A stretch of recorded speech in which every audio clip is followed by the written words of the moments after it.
Hi guys, welcome back to Michelle's Beauty Guide. Today's topic is training your hair. If you have sat in my chair in the salon or have talked to me about my hair routine, you know that I have went through the process of training my hair, and that is exactly what it is. It is a process. So that is what we'll be talking about today. Without further ado, let's get to it. All right, so what is training your hair? Training your hair is the process of stretching out your wash days so that you are not washing your hair as often, which allows for more of a balanced scalp and hair health. What happens when you are washing your hair every single day? Everything is removed from your scalp when you shampoo your hair.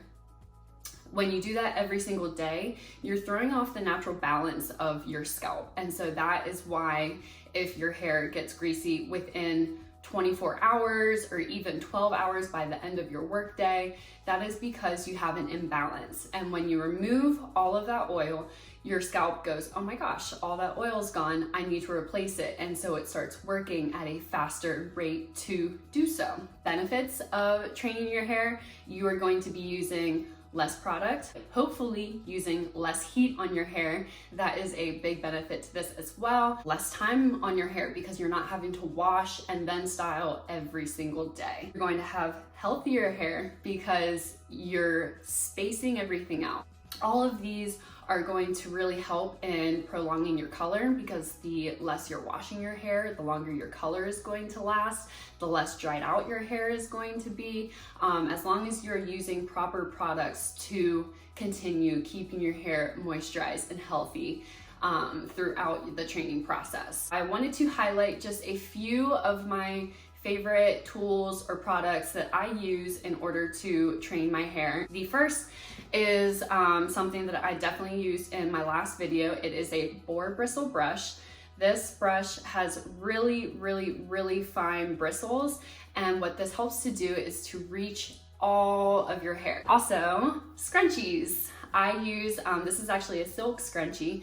My hair creases really easily, and so using something that is gentle and soft is really beneficial, especially if you have fine or medium textured hair as I do. Then also, dry shampoo. I live by dry shampoo. Dry shampoo is definitely going to be your best friend when you are training your hair, because this is going to help get those oils that are, popping up and that we want to get rid of without necessarily washing your hair. Those are three of my must-haves if you are wanting to train your hair.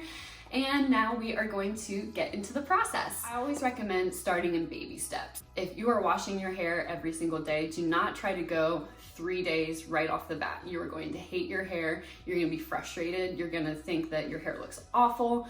So baby steps are going to be very important, and patience with that, because I know when I went to train my hair, it took me like 3 months for the total process. So it does take a little bit of paying attention to your schedule and how to lay out your hairstyles and your washing days. I always recommend start with every other day, especially if you are already washing every single day. Doing a few weeks of every other day, a few weeks of every 3 days, and so on and so forth until you get to your goal.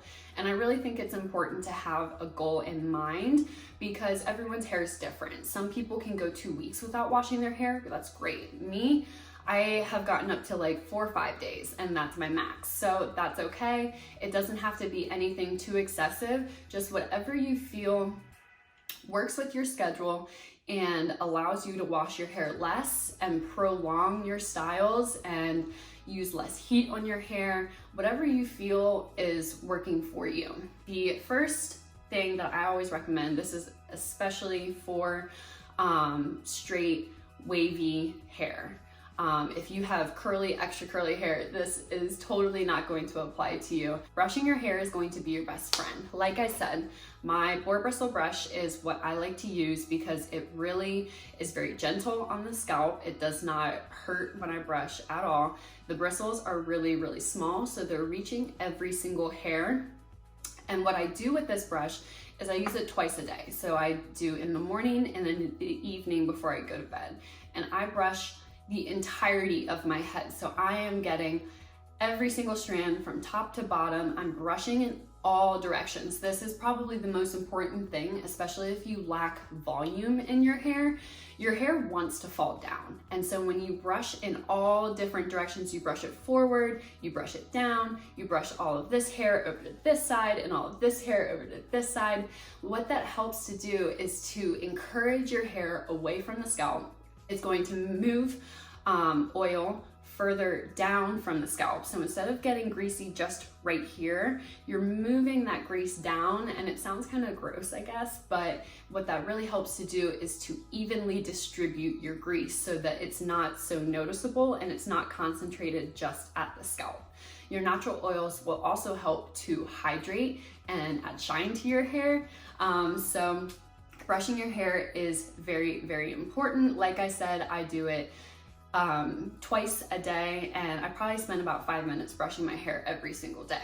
Next is dry shampoo. Dry shampoo is going to replace shampoo on days which you would normally wash your hair. So with dry shampoo, there are a few things to keep in mind. You want to be careful of product buildup, first of all. So that's why I don't start using dry shampoo until my second day, because you want to be careful of how much product you're continuously putting on your hair before you wash it. Everyone's hair is different. Some people will get itchy scalp from product buildup. Some people will get an actual encasing on the actual hair strand to the point where things can't penetrate, and that's going to also cause your hair to get more greasy. So there's kind of a fine line and a balance that we're really trying to get here with this process. As far as the use of dry shampoo, you want to, of course, spray it on the scalp. I suggest kind of sectioning hair, and I always go in a horseshoe around my head. You want to spray the dry shampoo, and then the biggest thing that I think people will notice when trying different dry shampoos, and they'll say it doesn't work. So when you use dry shampoo and you put it on your scalp, you need to let it sit for at least 10 minutes. And I think this is the major reason why some people won't like their dry shampoo, because they're immediately trying to work it into the scalp. And dry shampoo will do best if you leave it sit so it can soak up those oils, and then you can go through, manipulate with your fingers, brush it through. Some people like to blow dry it into the hair, whatever you prefer, but just make sure that you're letting that product sit so that it can really do its job and give you the best effects that it can. Styling. So that is going to be our third point when it comes to training your hair. Getting to a point where you're minimizing heat means doing more of a variety, trying some different hairstyles in order to conceal or maintain your style. So I typically will wear my natural hair on my first day. I'll diffuse it wavy, and I'll try to stretch that through the second day. Today is actually my day 2, so I did go and touch up my hair with a wand, and of course used heat protectant, but doing a schedule or trying different styles so that you're not having to wash your hair every single day, so that you have different styles that you can go to, is really important. So I'm gonna give you sort of a brief outline of my schedule in case you were kind of wondering how that looks. So my first day, like I said, I will wear my natural hair. I'll either air dry or I'll diffuse it with my natural wave. I'm also going to be using as little product as possible on my first day, because I want my hair as natural and not weighed down as possible, especially if you have fine hair. You want to make sure that you're not using too much product, because then that's going to weigh down your hair and lead to more grease. On day 2, like I said, I will touch up my natural wave. I like to sleep with my hair in braids primarily, because I think that helps my hair maintain its style the best it can. And then I'll use a little bit of product. Like I said, I typically won't use dry shampoo on my second day, but if you're just starting this process, then you'll want to do that. On day 3, I'll use dry shampoo for the first time. Depending on what my hair looks like that day, I'll either straighten it or I'll curl it. You can also do a half do on this day. You can do a full braid, whatever kind of depends on how dirty your hair is and what it's looking like and how you feel about it. And then day 4 or day 5, whichever ends up being my last wash day, typically my hair is going to be up. It's in a ponytail, it's in a bun. Sometimes if your hair is greasy, you can do a really slick look and then it almost looks like you use product, but it's really just your natural grease helping you to get that sleek style. So kind of learning to embrace dirty hair, I think, is important. I think we have this social stigma that not washing your hair every day is disgusting and gross. Like, I've heard that from people, and personally, I don't care, and it's not going to affect how I go about taking care of my hair. You can wear your hair half up, half down. You can do a little top knot with the top portion of your hair. You can do it in a braid. All these styles I will be getting into as my channel goes on, because this topic specifically is something that I'm very passionate about and that I believe in and has really helped the health of my hair. So I'll be doing styles that you guys can use throughout your training process in order to get more of a variety and really stretch out those wash days. That is everything for today, guys. Thank you so much for tuning in. If you have any questions, comments, concerns, anything at all that I did not cover, feel free to leave it in the comments. If you enjoyed today's video, please give me a thumbs up and subscribe so you never miss an episode, and I will see you next week on Michelle's Beauty Guide.